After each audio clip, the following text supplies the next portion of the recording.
31st. I am Marisol Rerucha. I am the granddaughter of Camerina, Alexander, Carmen, Francisco. I am the daughter of Irma and Abraham. I am also the stepdaughter of Nancy. I am the mother of Camerina, Emilia, and Sofia.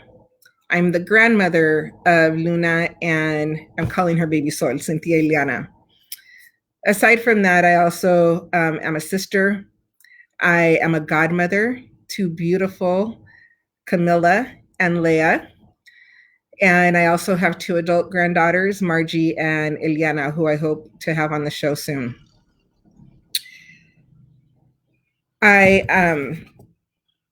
I've been reflecting this weekend about the show and the opportunity and the gifts that we've received from our guests that have joined us. And it's really, truly a gift to be able to meet in this way.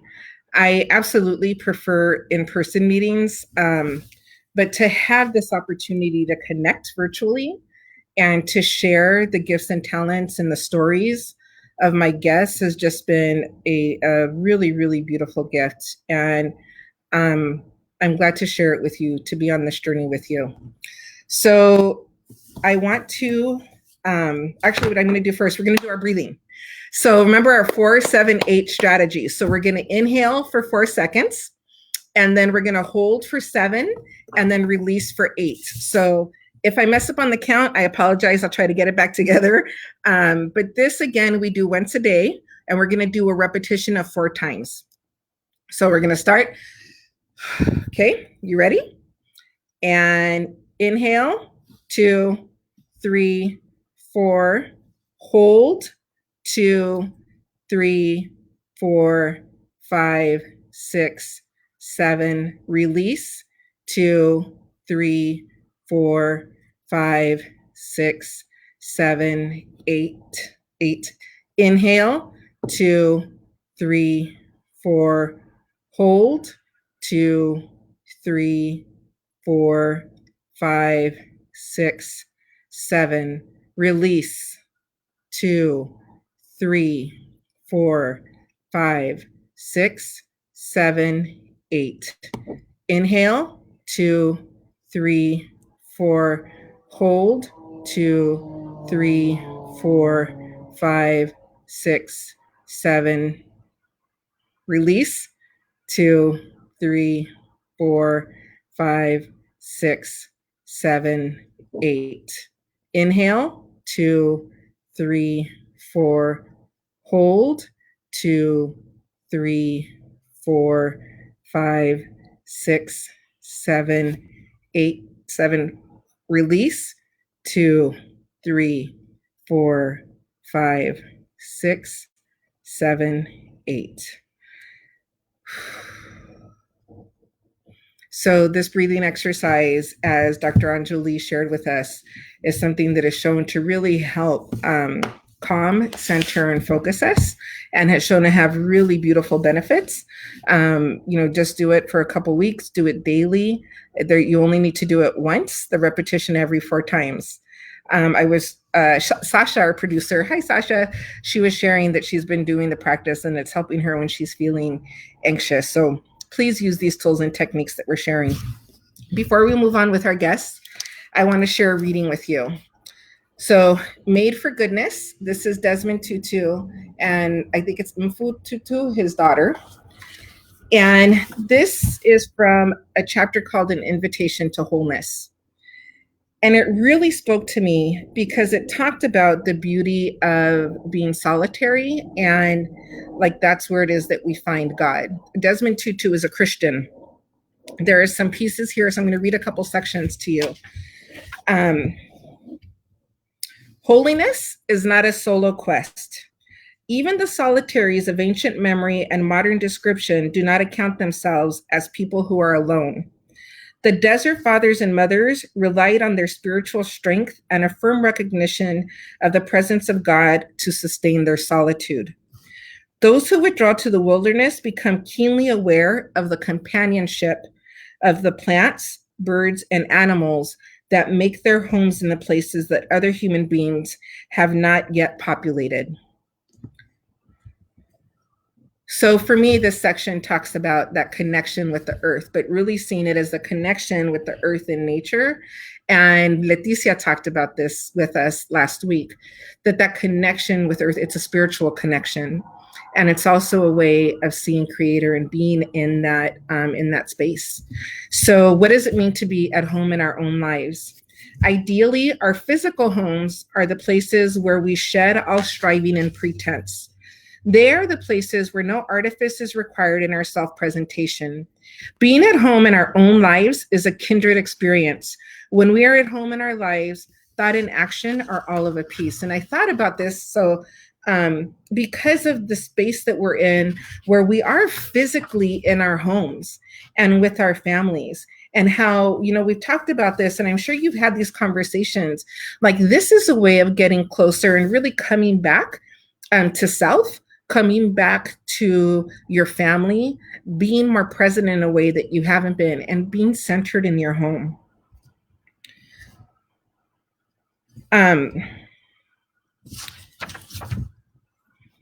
So this next section, and then there's almost like a poem that I'm going to read to you. So he talks about, with his daughter, about how we become artists of our life. We can create lives of beauty that have space for the flaws and failures that are an inevitable part of the human experience. Creating a life of beauty is a choice. We are given the freedom to choose how we will use the gifts and challenges that we are given. But first turn with us into the stillness and listen to God speak with the voice of the heart. Take my yoke upon you and learn from me, for my yoke is easy and my burden is light. Match your pace to mine, imitate me. You are free to choose. You can choose to be like me. Wherever you are, you can create beauty. Moment by moment, you can create joy. Instant by instant, you can offer kindness. Now and always, you can make me seen. You can be as I created you to be, the visible likeness of the invisible. You will see as I see, and your heart will break for all the sadness in the world. For all the hunger and pain, you will cry every tear with me and share every joy with me. You will see every sparrow fall. You will see each dying blade of grass. You will hear every child's cry and every father's despairing sigh.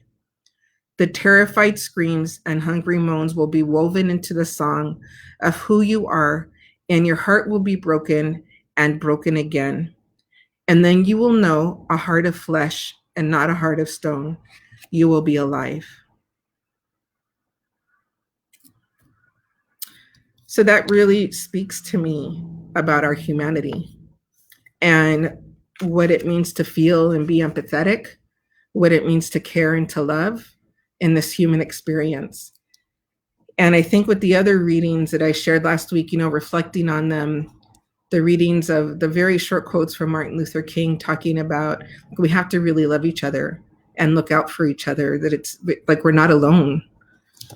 So with that, I want to introduce my guests. So Craig Beswick is joining us tonight. We're in for a super treat. Let's get him on. Hi, Craig. How are you? Hi, Marisol. How are you? I'm doing well. I'm so happy to see you. Okay, so we decided that I wasn't going to read your bio. It's super impressive, just so everybody knows. But I told Craig, like this time isn't just about who we are in our professional lives. This time is about who we are, punto final. So Craig, I'm going to have you introduce yourself. Please share the things that you do in work, but just please feel free to give us a whole introduction to who you are, to your heart, your spirit. Thank you so much. My name is Craig Beswick. I have a beautiful wife named Monica. I have a beautiful mother named Marcy, a beautiful father named Michael. I have blessed to have three young boys, Vincent, Mauricio, and Lorenzo, 9, 7, and 3. And I am more blessed to be on with you today because you are one of my favorite people, and just really looking forward to sharing with you. My life as an educator, which is what I am. I started as a teacher, and I've been able, through some blessings and through some hard work, to move up and become a vice president with a large charter school organization. But the most important work that I do is the work that I do each day at home. And what a beautiful reading that you just gave us. I got teared up a little bit because, there's a lot of emotions going on right now. There's a lot of trepidation. There's a lot of uncertainty. Like yourself, I'm blessed with a refrigerator full of food, a roof over my head, support systems through family, extended family. But, with the 50,000 kids that we work with every day, all of them predominantly opportunity youth, we know that kids are in the street right now looking for diapers and formula and jobs and all those kinds of things. So my most important work, I feel, is more spiritual, not religious, but spiritual. And I feel like, my work as a Reiki healer that I do on the side, my work in just the community with trying to expend resources, whether a job or within just the community in different groups, that really, I think, is just as important right now as the whole educational side of things. So can you just tell us how things are going right now at home for you? So Monica's a healthcare worker. Yes. You're an educator. You have your mom at home with you, and you have the boys. Yes. So how are things going right now? How is life? Yeah, life is beautiful, but we're going to keep it 100% real. I think,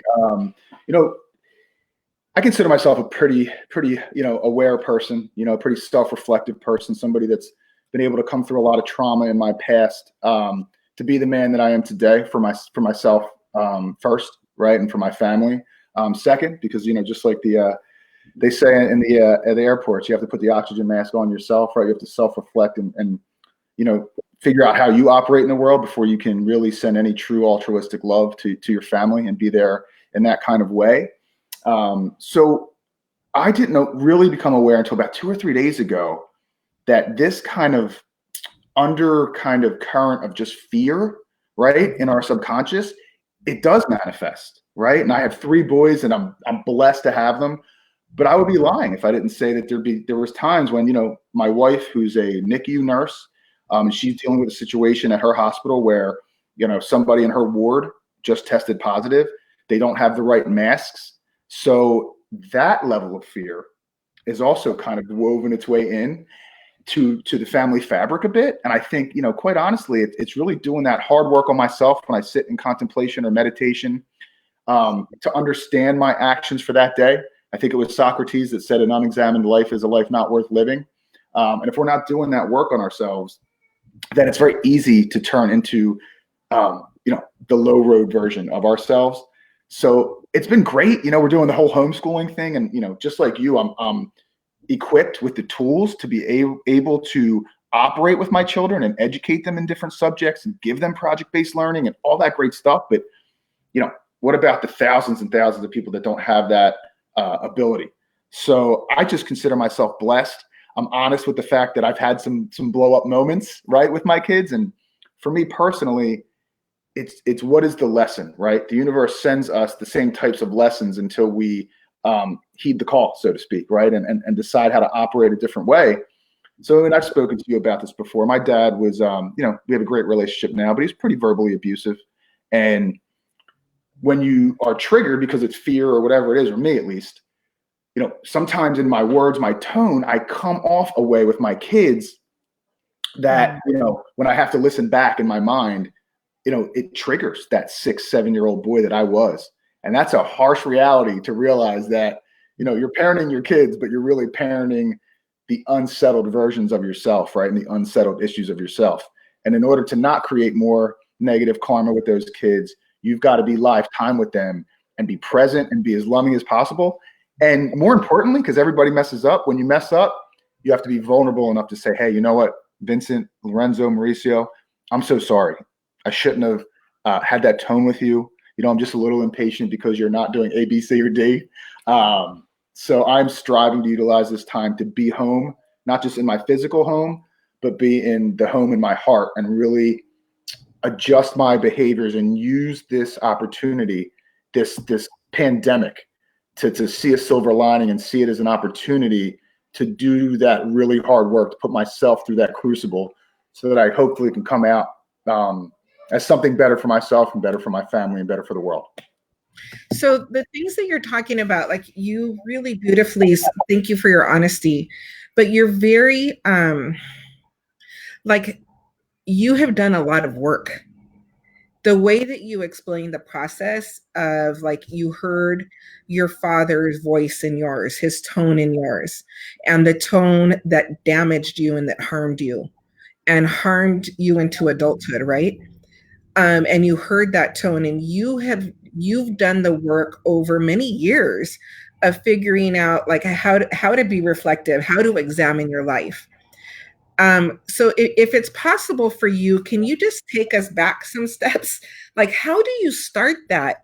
How do you start that practice? And I think also from the lens of a man, because I think, in society, there are different rules about how men should act, right? They're changing.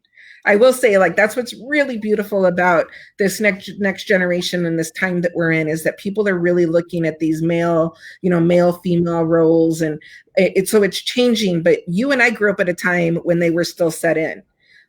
So can you just talk to us about that, about, like, starting that process?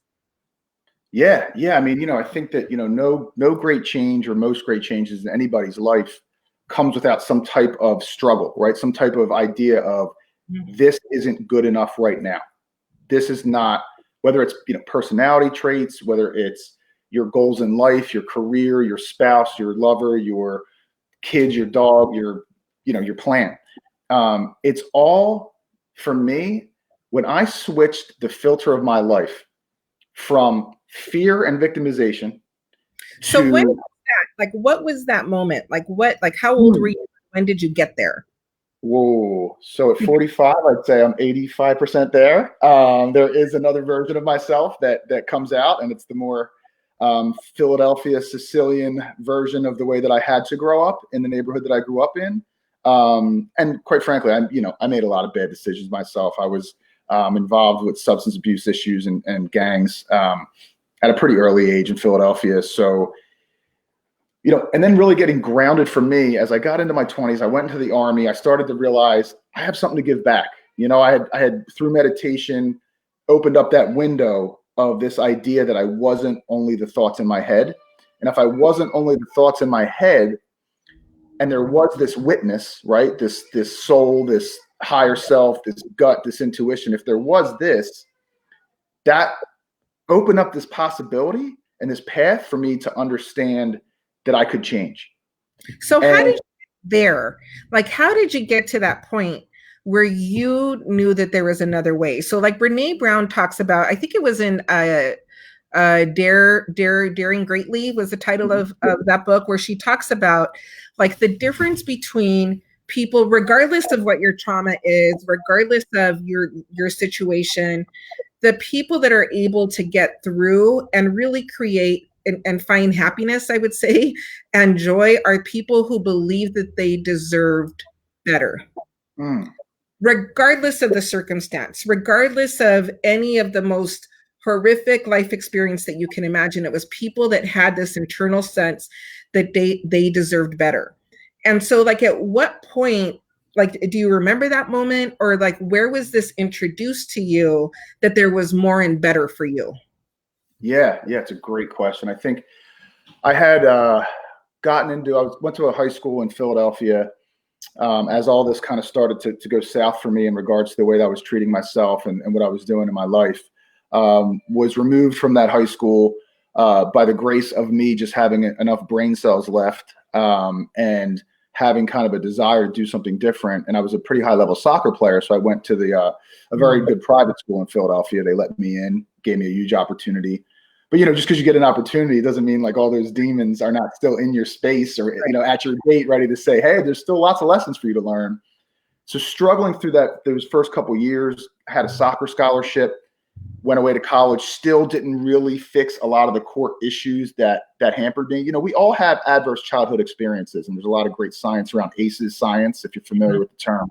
And this whole idea that as our brains start to create themselves, right, from the amygdala fear center all the way up to the prefrontal cortex, where we have cognitive, functioning and feelings of love and regulation and all that kind of stuff.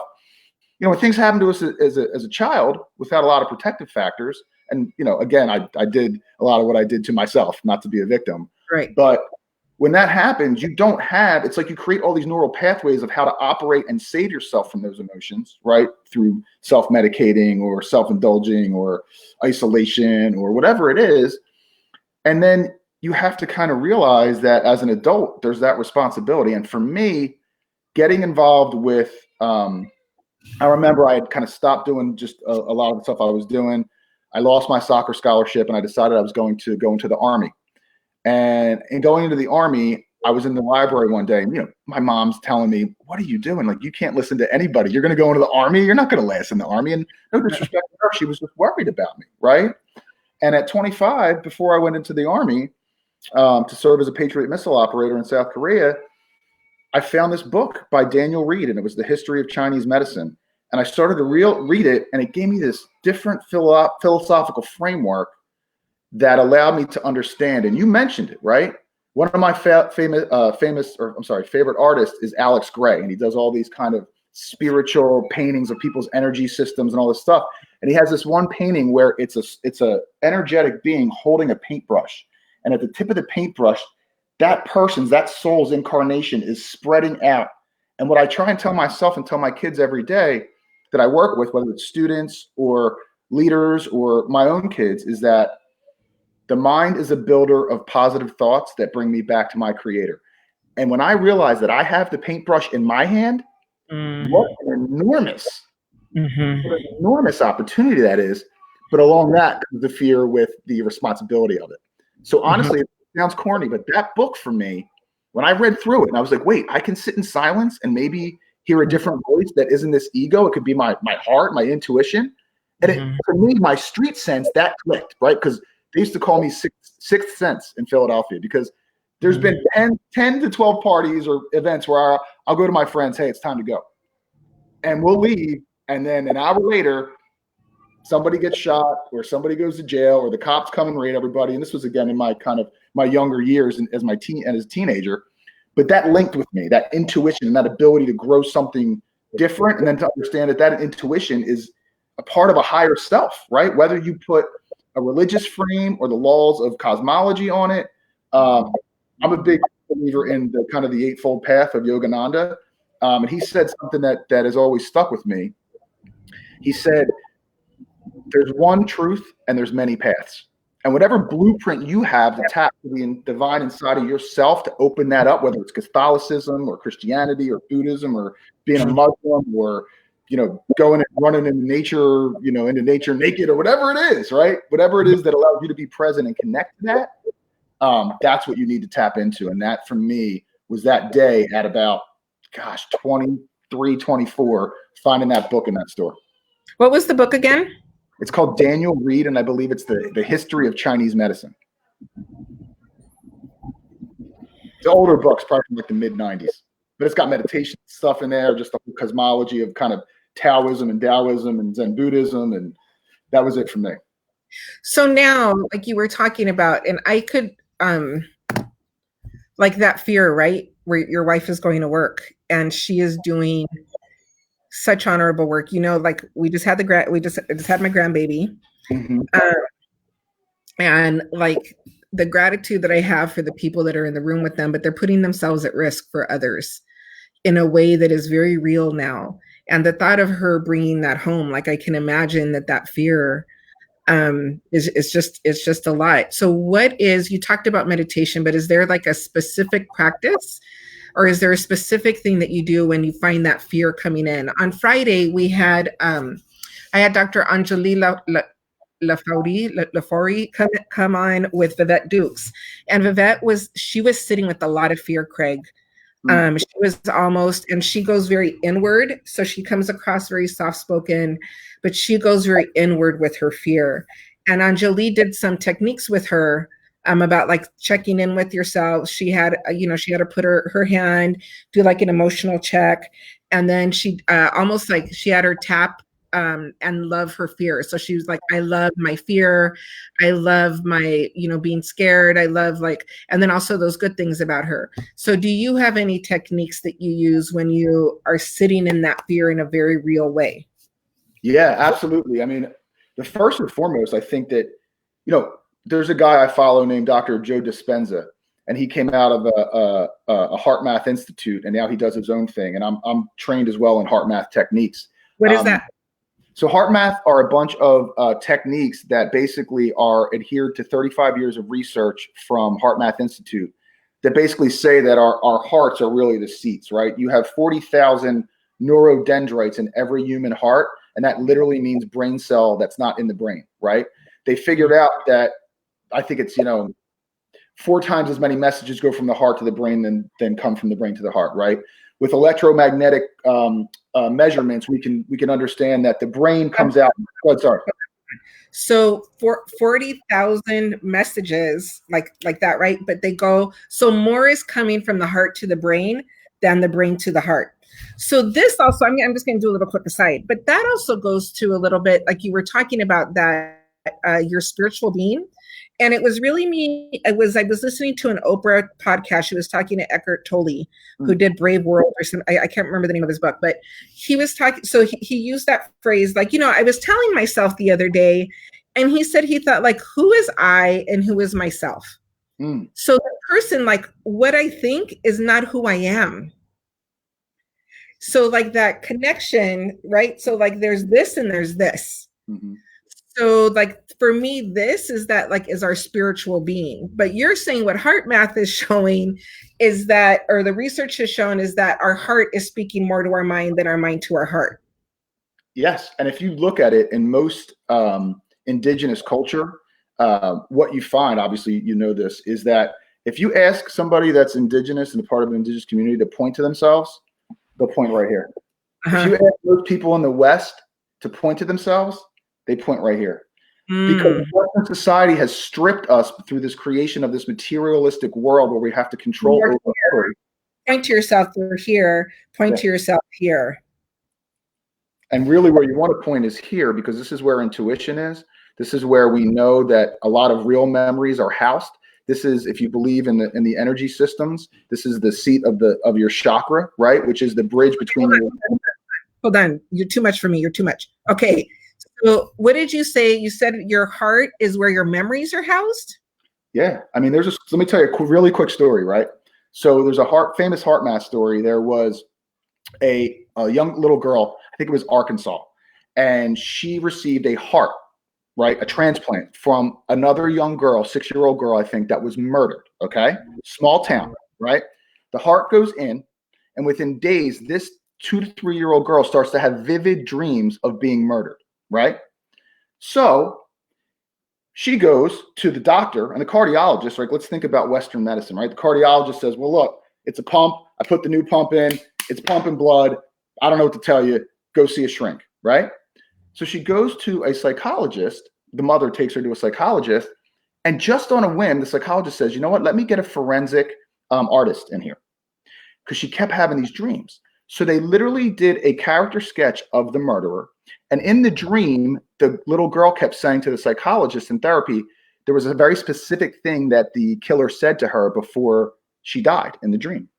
Mm-hmm. So they just happened to, again, in a small town, they put out this information, and it got to where the picture met this person that was in jail. And he actually admitted to the murder and saying the same exact thing.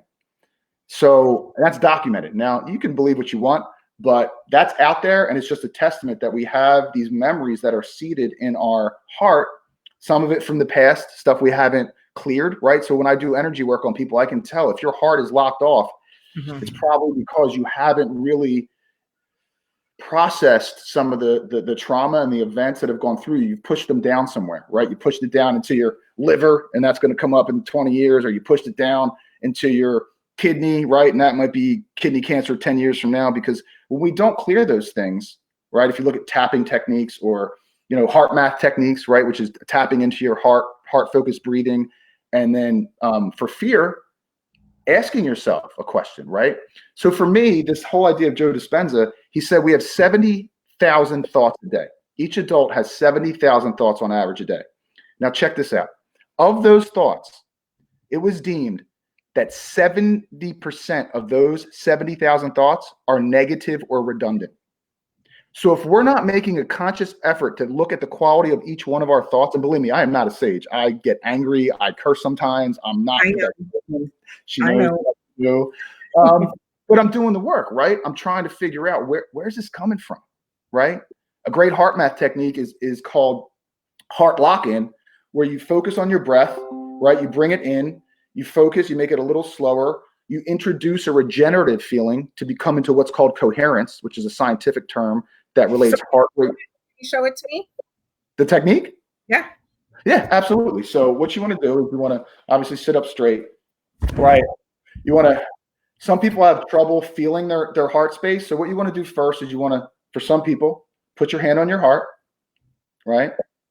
Close your eyes if it's comfortable to do so. If not, that's okay. And what you want to do is you want to start to literally focus your awareness. Where you bring your awareness is where you put your energy. And focus that into your heart space as you breathe in slowly.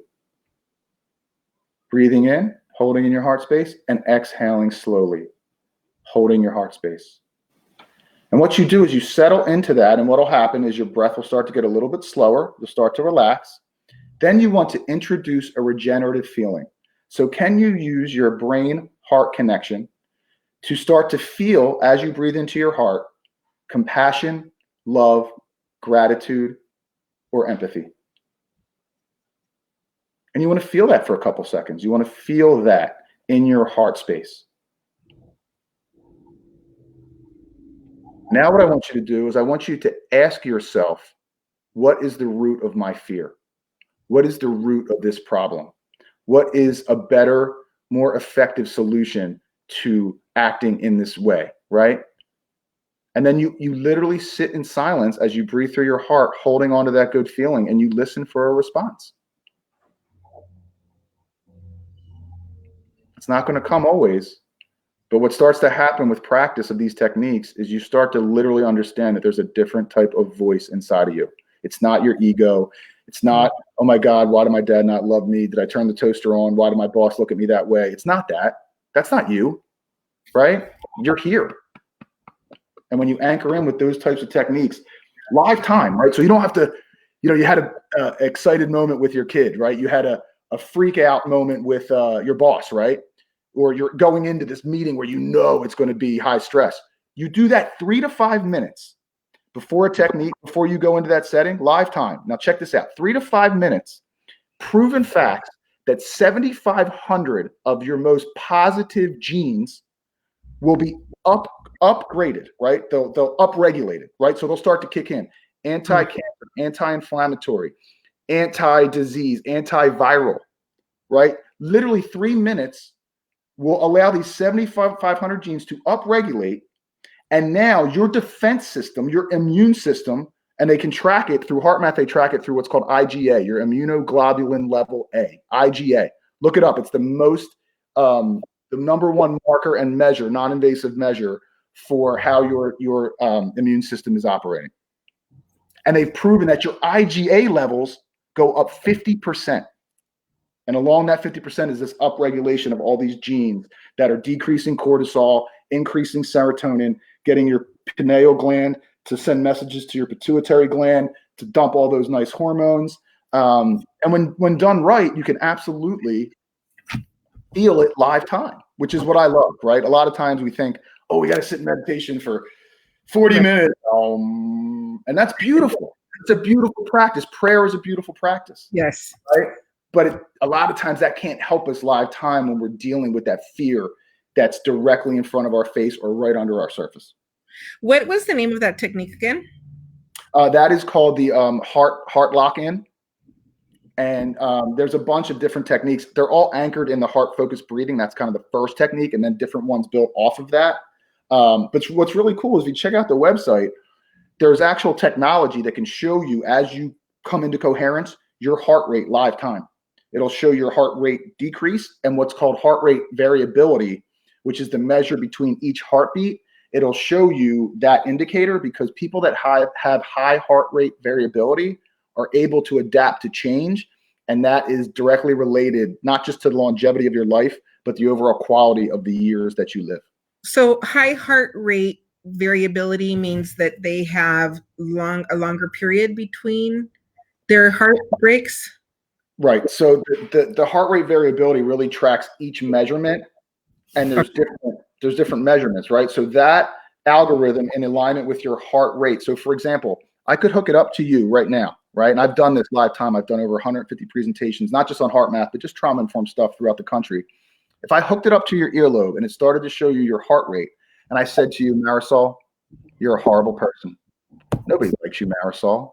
This is all live, obviously, because you're a beautiful individual, right? But I've done this to people live time that have never been on the technology. And I tell them these things. You can literally watch the heart rate get very jagged, right? Because incoherent is very jagged, right? And your heart rate will increase. If I settle you in and I do a technique with you, and knowing the beautiful spiritual being that you are, you will come into coherence. Your heart rate will start to go down. And I start to tell you, you know, Marisol, I love you. You are God's gift to the earth. You were put here to do amazing things. You are, you know, one of God's children, and you're here to take advantage of all the beautiful things in the world. Literally watch your heart start to come into coherence. And it's directly related. The uptick is related to your, it's the autonomic nervous system. So the uptick, it goes up, and then the sympathetic is up, and the parasympathetic is down. And that nice, even kind of keel is what you're trying to accomplish in not just in these techniques, but as you walk through your day, hopefully aligned to the present moment. What's the name of the website that you mentioned earlier? We could just go on the Heart Math Institute website and check it out. There's a lot of videos out there. There's a lot of there's a really good book called The Science of the Heart. That's kind of a layman's compendium of the meta-analysis. I mean, we're not talking about rinky-dink science here. I mean, this is first responders are using it, the Navy, 3,000 schools. It's a key part of the trauma-informed model that we built for our schools. We built a model called TREC, which is the Trauma Resilient Educational Communities model that infuses these techniques in this trauma-informed lens for everything that we do for our opportunity youth. And, you know, it's working for my kids. You know, I got my 3 kids doing heart math every night before bed. So part of what I'm hearing, which is really beautiful, like you're giving us some of the science. Like, so we've been talking in the last week, my guest, like we've been talking about the spiritual component and the emotional and the mental health component of really like caring for yourself and using these techniques. But you're also talking about and adding, like, this is scientifically proven, like why it's so important to engage in these practices. But not only that, it's also healthier. So it's not just healthy in the sense of like making sure that we're eating right and reducing stress. Like it's not, or that we're exercising regularly, but, and for me, like connecting with the earth, right? Like this is also like these techniques can help us live longer.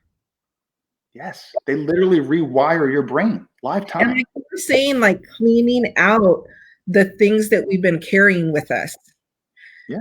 Like starting to clean out. Like earlier you mentioned the Socrates, right? I think this is the second time I'm bringing it up. But an unexamined life is not a life worth living. And so like really, I think, you know, the bravery is examining your life, like really looking at your stuff. Like really looking at, for me, like I equate it with ego, which is one of the things that I have like the greatest issue with. Like having to really be honest with myself, like in a deep down, dirty way about my motivation for doing things, like my own selfishness, my own, even like this one is really hard for me, but like my own laziness and like, and like my motive, like the motivation behind my actions. This is like doing the work, but me doing that work. And then also like really being honest about how harm that has been done to me has affected me and impacted me, and like accepting it and not having to be, you know, like part of the struggle that Yvette talked about on Friday with me and Anjali was that especially I think women of color and women, like you gotta push it down. You gotta show up. You gotta work. You got like, what, your tears are weakness. Like you're like those things. So like just acknowledging the trauma and like acknowledging the harm. And it's, like doing that work, it makes us healthier, happier, better able to like be, for me, I also think about me doing my work makes me better in the lives of my immediate people, right? Absolutely. It's going to help me be a better wife, a better friend, most importantly to me, a better mother, and like in impacting my children's lives, because that's then like the hope is then we can make that generational change. Yes. That's and beautiful. So I'm really appreciating like the science part that you're bringing into it, and like you're bringing all of these pieces. Yeah, well, I had to push this through, 20 charter schools and 50,000 kids, and I had this idea. When you set something in motion that you're supposed to do, right? Listening to that intuition, when you start to develop that other voice, not bringing it to our kids, but how do we bring it to my own kids, right? But to bringing it to the 55,000 opportunity youth and the parents that we serve, right? When do we ever teach our kids how to concentrate? When do we ever teach our kids the value of love? When do we ever teach our kids that they're not only the thoughts in their head? And you don't have to talk about religion to do that, right? The science, Dr. Greg Braden, one of my favorite quotes, he said, miracles cease to be miracles when the science catches up. And we are in a time where the science is rapidly catching up. And I love it because, if I'm doing Reiki, most times people come to get Reiki from me, they're already open to this stuff. They want to know about their chakras and maybe a past life, or go into some, a little bit of a hypnotic kind of, supportive, trance. But when you're dealing with schools and principals and parents, you've got to have the science, right? That's how you crack somebody open a little bit, to start to understand that the boundaries put before you have been put by that glowing idiot box that you watch every day, by, how many underserved kids. Talking about TV? How many underserved kids have we worked with, kids of color, that don't think too what's about themselves, because all they think they can be is whatever that TV tells them, or the Facebook or whatever it is. And you couple that with the fact that most of these kids, they all have ACEs, right? We know they have adverse childhood experiences, but when you have no protective factors, or nobody to show you any different,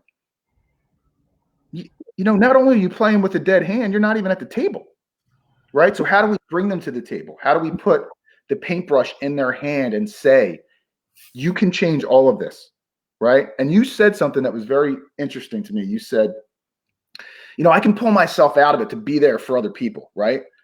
But then the issue becomes, how do I really love myself enough to truly be there for myself? You didn't say it exactly like that, but that's what you said, right? And that's the whole thing. People that are prideful, and you're prideful, right? You have pride. You're not going to let somebody run all over you, right? I didn't make it through, 15 years in the street without, growing some tough skin and understanding how I needed to operate in the world, or at least the world that I was in. So then you just, that whole bootstrap thing, or whatever it is, you pull yourself up, but that gets you to a certain level. You can function. You can be a good dad, by and large, be a good mom, be a good son. But can you really be a loving person that truly is present and lives through a filter of love and not fear? And that level takes what you said, or Carl Jung said, or a lot of philosophers say, hey, this is about my work and what I need to do it. And that starts with looking at your thoughts and then giving yourself the techniques to change those thoughts, because that's really what meditation is. It's the ability to take what you've done in the work and carry it with you throughout your life, right? To get closer to love, right? My mind is a builder of positive thoughts that brings me back to my creator, right? Because when there's in my opinion, when there's no hate left, when there's nothing left, and there's only love, right? And the perfect embodiments of that for me are Jesus, or some of the Sufi masters, or Lao Tzu, or Eckhart Tolle, or Deepak Chopra. When you can really operate from that filter of love, what happens to you, at least in what I can understand, the people I talk to, is more message comes from the universe. More guidance comes with how to truly align to those things that that give you joy. So this is the thing that so there's just so much that I'm thinking right now. Part of it is we're both educators, right? Mm-hmm. Like we chose that profession, and that's how we met.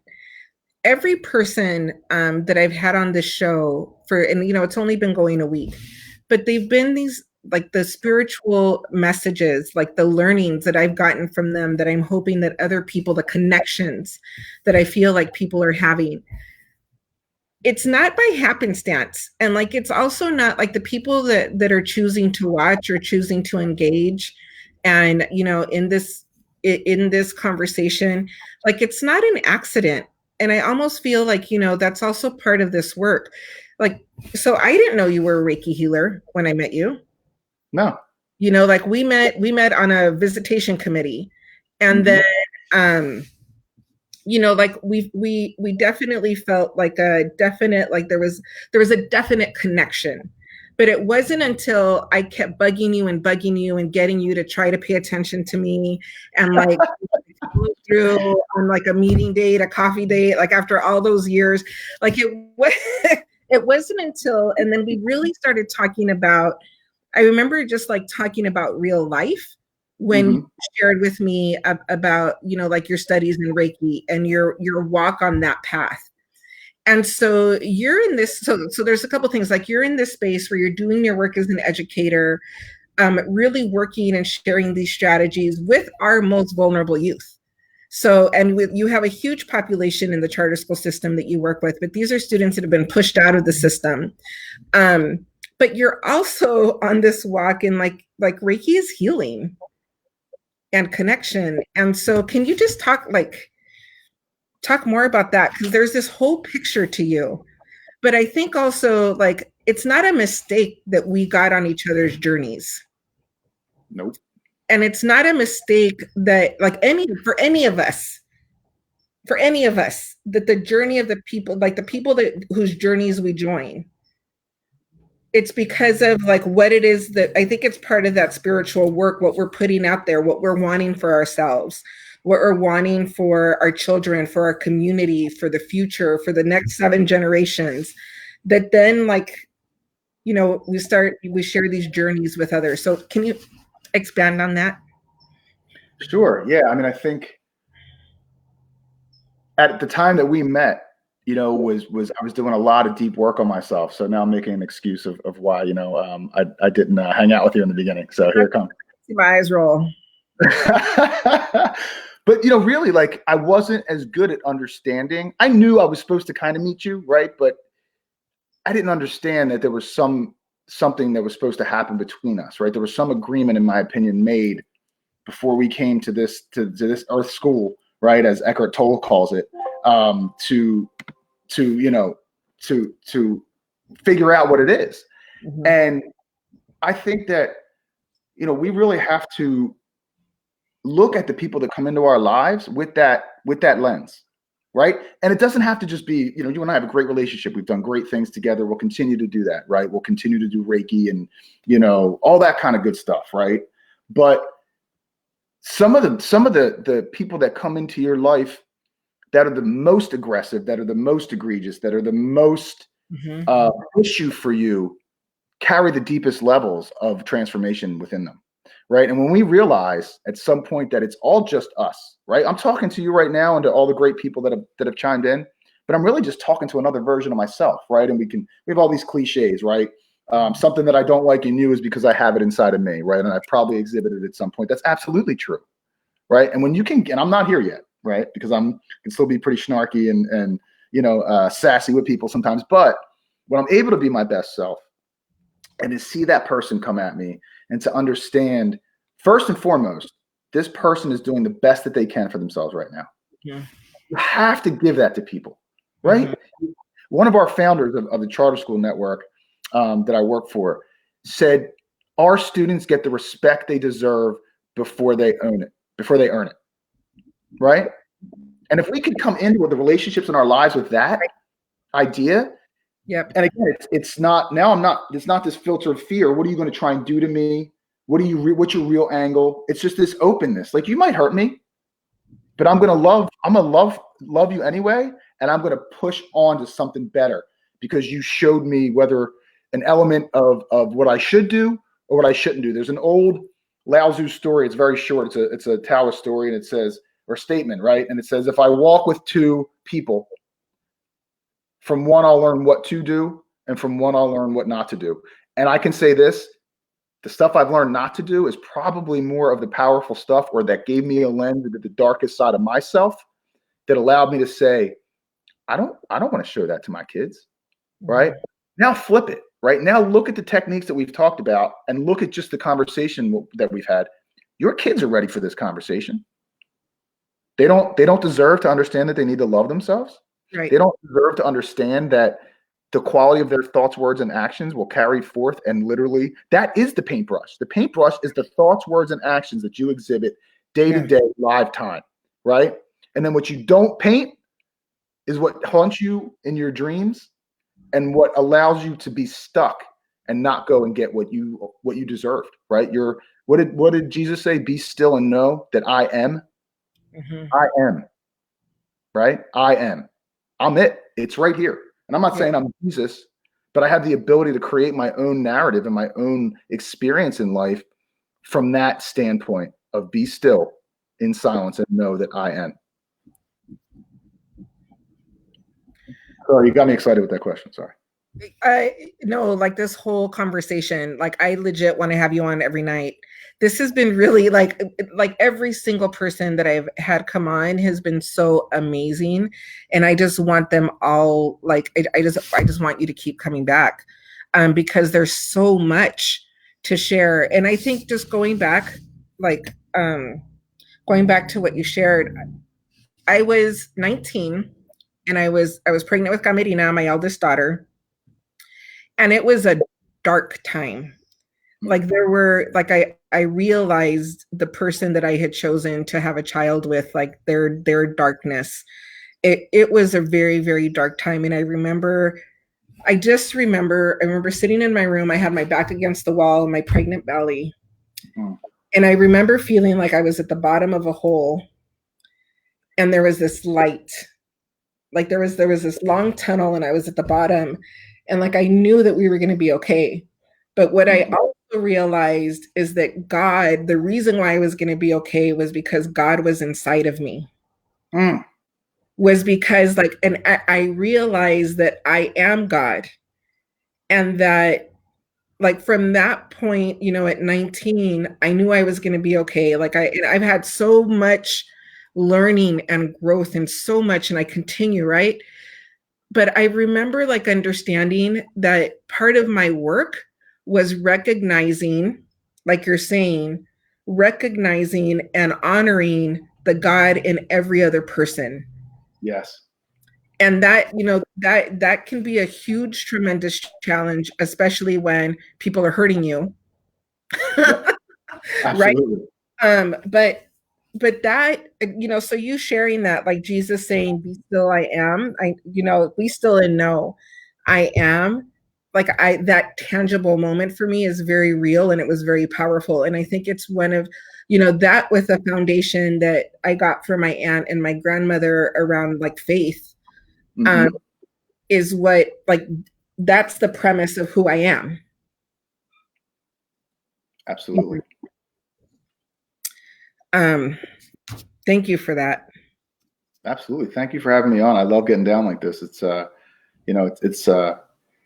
this kind of stuff is growing. And what I've learned in working with, 14 to 24-year-olds as a teacher, group home worker, principal, vice president, whatever it is that number one, these kids can smell BS a mile away. And number two, when you come at them in a space of love and you give them these techniques, you give them these opportunities, then what happens is they're so ready. They're more ready than you and I were, right? We're Gen Xers, right? Not to put your, around your age out there, but we're Gen Xers, right? Are you I think I'm older than you, a couple months.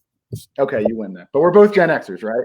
Yeah, but I think honestly, millennials take a lot of heat, for some reason. And I think that's millennials. Yeah. But you know what? These millennials will not take the job because the boss doesn't act right, right? They won't sacrifice their own personal health to go make a bunch of money by and large, right? There's something shifting, I believe, in humanity that is allowing these kids to understand that this system is so broke, right? And so inequitable by and large, right? They see the trends, right? They're so open to this stuff. I never thought in a million years that I'd have a room full of kids up and down the state meditating, right? And tapping in. We created a class called Source, right? And it's students of united respect, consciousness, and energy, right? And students of united consciousness, respect, and unity. I'm sorry, students of united resource, consciousness, and energy. Sorry. And energy, I was like, is it Soru? I missed one there. Yeah, sorry about that. For sure. I don't spell so well. Where'd you go? I'm back. Where'd you go? So on this Friday, if you're available, I'd love to have you come back because I'm having Dr. Carolyn Gary come on to talk about trauma. And I think I've mentioned her to you before, but she was doing work around trauma, social emotional learning, grit, resiliency, and actually had created like a system for measuring and providing services. She's groundbreaking. That's awesome. And this was like 12 years ago. Wow.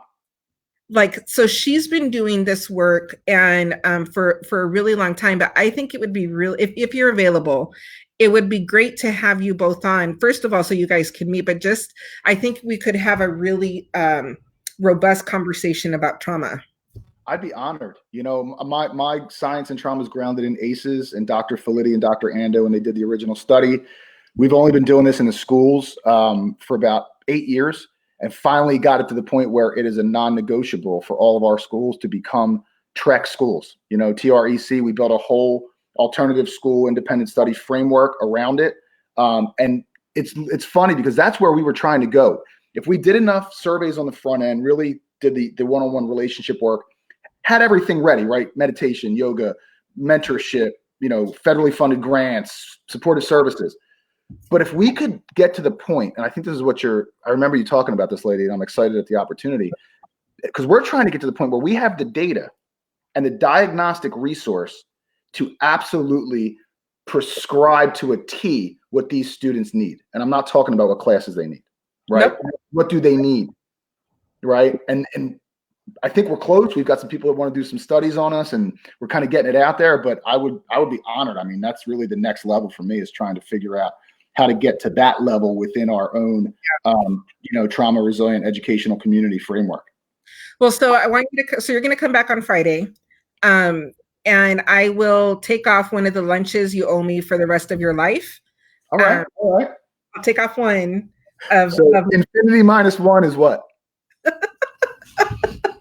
It's still infinity. And then I think making that connection, but then we can really talk about also like what those practices can look like and how we can support parents and students, especially at home. This, Craig, so when I'm looking down, I'm writing notes. I have 3 pages of notes from our conversation. Thank you. Just thank you for who you are. You know how much I love you and I appreciate you. Do you have any last words before we go? No, just thank you for giving me this venue to kind of talk about stuff that I'm super passionate about. And just thank you for being you. I love you to death. And I know that you came into my life for a very specific reason. And I really do believe it's to extend this work to grow individuals, in order to grow community, in order to heal humanity, right? Grassroots to grass tops, back down to grassroots. So thank you so much for the opportunity, Marisol. Yep. Thank you, Craig. So thank you, everybody. Have a great night. I will see you tomorrow. Tomorrow, we're going to have St. Clair Adrian, who is a restorative practices expert. He's a school principal in New York. He's going to be joining us tomorrow night. I cannot wait. Craig, thank you again. I'll see you on Friday. Good night, everybody. Thank you. Good night.